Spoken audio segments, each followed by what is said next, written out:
Freeway Rick, Manhattan, down here in Chinatown. Yo, Rick, I want to thank you, man, for giving the brother the opportunity to come and hang out with you today, man. You know, I told you we was going to do that. Okay. We were supposed to hook up in Boston. I missed that flight in Houston. Went to the wrong airport. Big fuck up. Okay. now, Rick, you got the new book out, and I want to catch up with Coley too. I want to talk to Coley at some point. 21 Keys to Success. Y'all go out and get this. But Rick, man, talk to me, man, about, because what fascinates me, and I tell you this all the time, every time we talk, is your inability to commit suicide of the soul and suicide of the mind and just quit and give up. Now, for my subscribers, man, this was a brother, man, who had a life sentence without the possibility of parole. 2 life sentences. Okay. Now, Rick, I've been to the feds, and I've seen niggas go in there, play chess, work out, watch ESPN, watch BET, and they give up, man, and they quit and they fold. Now, you had a life sentence without the possibility of parole, but that didn't stop you, and you out, you free. Could you talk to us about that? I learned from all them brothers. See, I learned that them brothers was sharp. You could go in there and ask them brothers, they could tell you how big Shaquille O'Neal's shoe size was when he was in junior high school. So what I realized from them is that we are masters of the things that we want to do. And then the things that we don't want to do, we have absolutely no knowledge of them. So what I said to myself is that you got to master the things that make money, that make the kind of money that you want. See, I got a couple cousins was just staying with me a couple months. They stayed with me about 9 months. They was homeless. They was living in a motel, and they kept coming to me saying, "I need $100. Every day they need $100." And I'm like, "What the hell going on?" And I told them that they could come and live with me. But I wanted them to leave that homeless mentality where it was at. See, because homelessness is not a state of being, it's a state of the way you think. So I tell them, I'm lining them up, right, to make them millionaires. Because I believe I can make anybody a millionaire. I can take a 12-year-old kid that can listen, and they can become a millionaire. So what I said to them is, these are the things that I'm getting ready to start doing. These are my next business ventures that I'm just going into, that I don't really know all the ground rules and all the stuff, but I'm studying right now to make those moves. You have more time on your hand than I do. Why don't you master these keys? See, and here's 21, but now we can add another one. And I told them, why don't you master this 22 key so that you could help me become more successful. Well, what they told me is that, oh, I don't want to do that.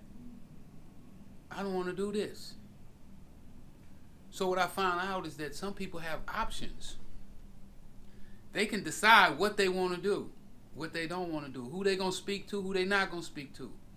I don't have that option. I have to treat everybody, every single phone call, I treat as if that phone call is that guy that owed me that $10 million. Because I don't know who he is. But somebody out there, one of y'all out there, you know who you are. You owe me $10 million. Bring it to me right now. Rick, you get the life sentence. Because I know I was devastated when I caught mine. I lost $1 million and some change, 8 rental properties, real estate broker's license, house, custody of my son. Devastated, broken man. You had to have been, and I heard you share earlier today, this is one of the worst days of your life, the day after you received the sentence. how did you No, bounce? the day I got arrested. The day you got arrested? I already knew I was going to get the sentence the day I got arrested. So You was devastated, Rick? When they gave it to me, that was just confirmation. But I was devastated the day they put me in the car, the day they handcuffed me, the day they put me in the holding cell for the first time. The day that I knew that day I couldn't call my daughter. I couldn't call her that day. No way I could tell her that her daddy was back in jail. Now, Rick, in your book, the autobiography, you talk about your mother in the courtroom after you got the sentence, the devastation she went through, and how that made you feel. Now, how did you bounce back from that? Help the people, because on my channel, I should have kept Mom out the courtroom that day. It would have been a better day for me if she wouldn't have been here. But to see my mom break down like that was like me stabbing her with a knife. And just keep stabbing her, keep stabbing her, keep stabbing her. That's how I felt when I went back in that holding tank. Now listen, on my channel, I talk a lot about mental toughness, mental endurance, mental stamina, mental resilience, bouncing back.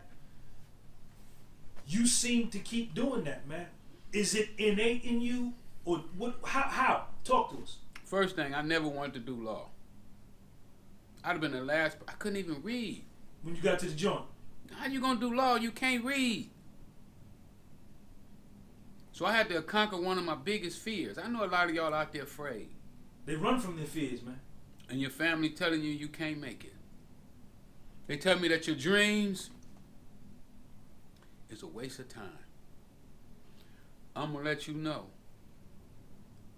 that don't let the naysayers stop you from chasing your dream and pursuing what you want in life. But if you half-ass pursuing it, then they absolutely correct. Because if you do a half-ass job, ain't nobody gonna want you. So it's got to be all in. Totally. I'm going to see Gary Vee today. I only knew about Gary Vee for 3 months. Where did you come from this morning? Where was you at this morning? On the Jim Norton show. This morning I did Jim Norton. We all over the country. We lit it up. I guarantee you right now their radio lines are smoking. They want more. It's just like the dope game. If you keep giving it to them good, they gonna want more and more and more and more. All right, Rick. Let's turn it up. Entrepreneurship, business, increase revenue, reduce expenses. How do you get rich? You took $125 and turned it. You were doing about $1 million to $3 million a day was coming through your hands at the height. 30 days in a month, we talking about anywhere from 60 to 90 million a month. 12 months, $700 to $900 million in the 80s, man. Now, the kind of mind that you gotta have to do that, help us, man. Give them something, man. The first thing you gotta do is some of the money you make gotta go to you. You can't give it to everybody else. Because if you give all your money to everybody else, when you look up at the end of the week, you ain't gonna have none for yourself. And I know some of y'all say, well, Rick, all my money is for me. It is, but you pay the shoe man, the rent man, the light man, the gas man. Nails, the hair salon. See, what I did is I figured out which one of them I could cut out. Because I'm always in the game. I'm always trying to cut out the middleman. Who in this little circle that ain't supposed to get a cut? Who in this circle that ain't doing his fair share, ain't carrying his weight? You gone. You don't carry your own weight? Oh, you want to do whatever you want to do? You don't want to go with the program? You out of here. See, I just had to do that a couple days ago. When I got back from Atlanta, I had a great time in Atlanta. But when I left Atlanta, I was heavy because I knew I had to do something when I got home. So I had to tell my cousins, my own flesh and blood. It's over with. My auntie, her kids, and my auntie was a trooper. My auntie stood up for me when I went to jail. I had property in her name, and she called me. She said, what you want me to do? So they want me to come down and talk to them. I said, Auntie, just give them the property. Don't even fight it, because that's how much I loved her. But her own kids and her grandkids, they got this mental block on themselves that they're not supposed to have nothing. And they living out that dream of not wanting anything. And I'm sure they want it, but they they don't know that it's more to a want than just to sit down in a chair and say, I would like to have this. No, it takes effort, it takes time, it takes dedication. The shit don't happen overnight, Rick? It might not happen in 10 years. I've been out 10 years. Out the joint for 10 years? I've been out 10 years. And you still working? Every day. I haven't took a vacation since I've been home. Now people think that I'll be on vacation because it look like it. I make it look good. But these are not vacations. I'm out here working. It's cold out here. I don't want to be in the cold. But I get in the cold because if I don't get in the cold, who's going to do it for me? Ain't nobody going to do the work for you. They going to go do the work and then come back and give you all the money. You a pimp. You a real pimp. Rick, 2 more topics. You're a vegan. How long you been a vegan? I've been a vegan 30 years, going on 30 years for sure. Okay. What's a vegan cookie? First of all, for the people, what is vegan? Because I hear this shit all the time. What does it mean? Well, vegans are people who are trying to be conscious about what they put into their body and how it's going to affect their body. And not only affect their body, but affect the whole planet. Because some of the foods that we're eating is destroying the planet. The greenhouse effect, they saying that it mainly comes from cows. Yeah, cows. All of these big farms where they farming them cows and got them living in their own manure and it's crazy. And when I found out that I didn't need to eat a cow to live, well, you know, I do like I always do. Another one that ain't got to be in the picture, you gone. So I X'd them out. I X'd the beef man out of my game. When I found out the chicken man didn't need to be in the game, I got rid of him too.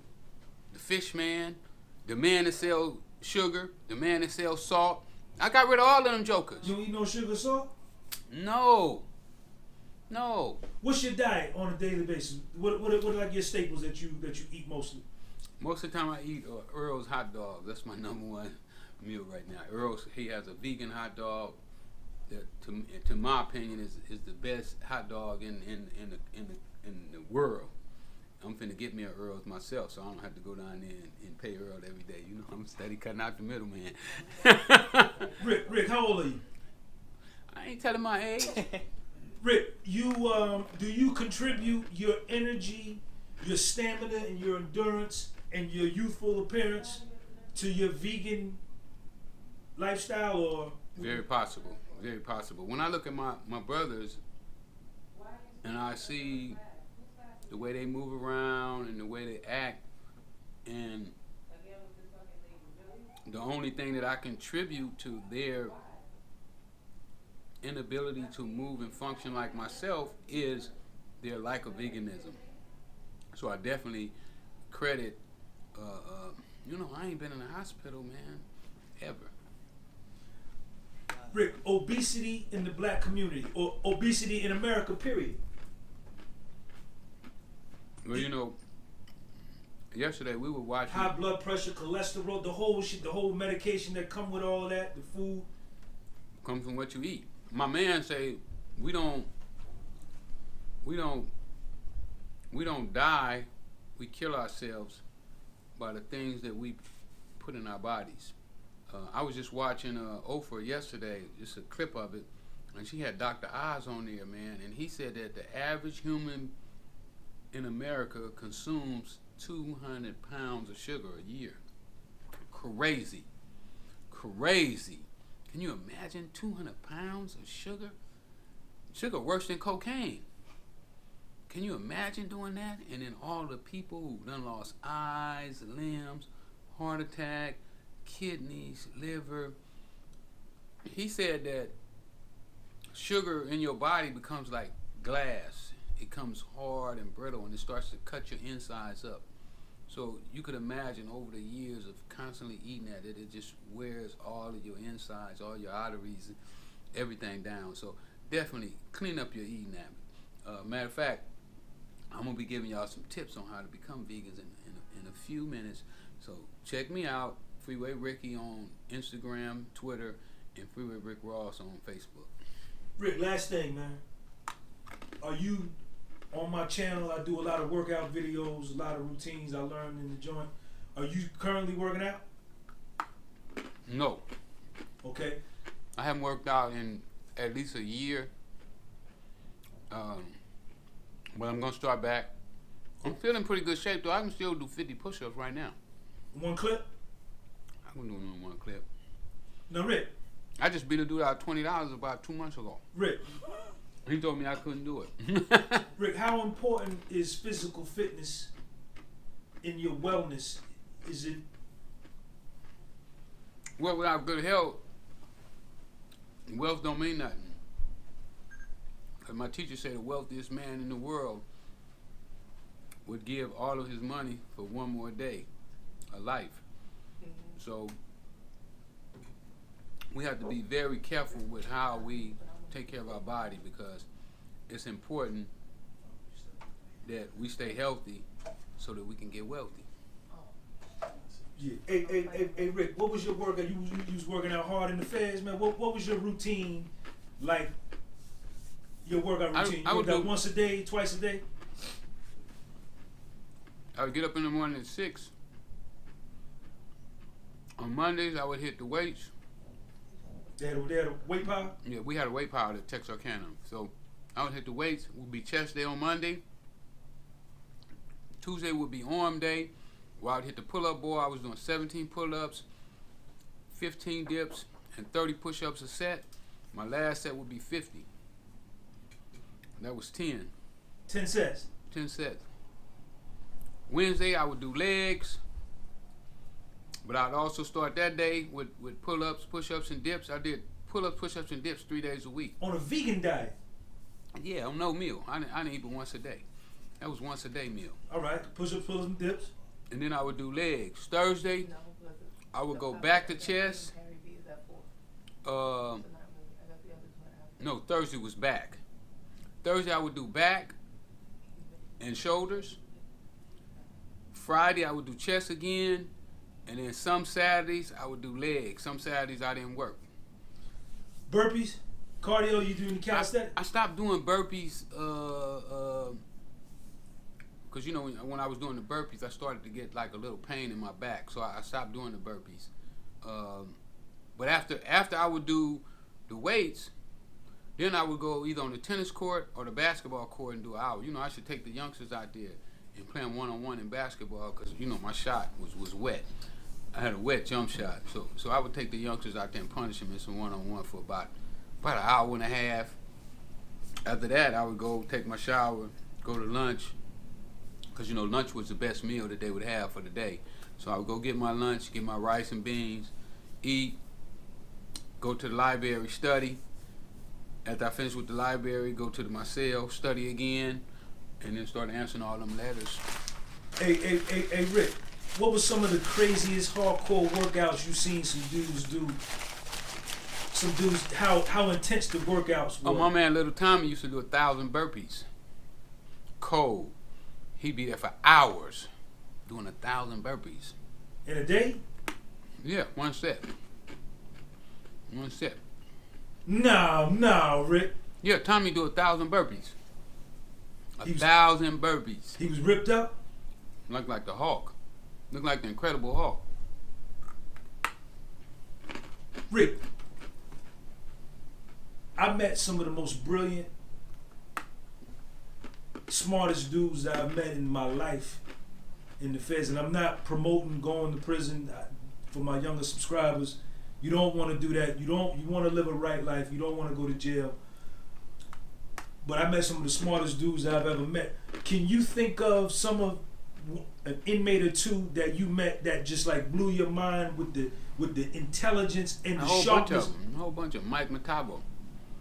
White dude? Yeah, Mike Matabo went to the. He took a case to to the Supreme Court. You know, he got heard by the Supreme Court.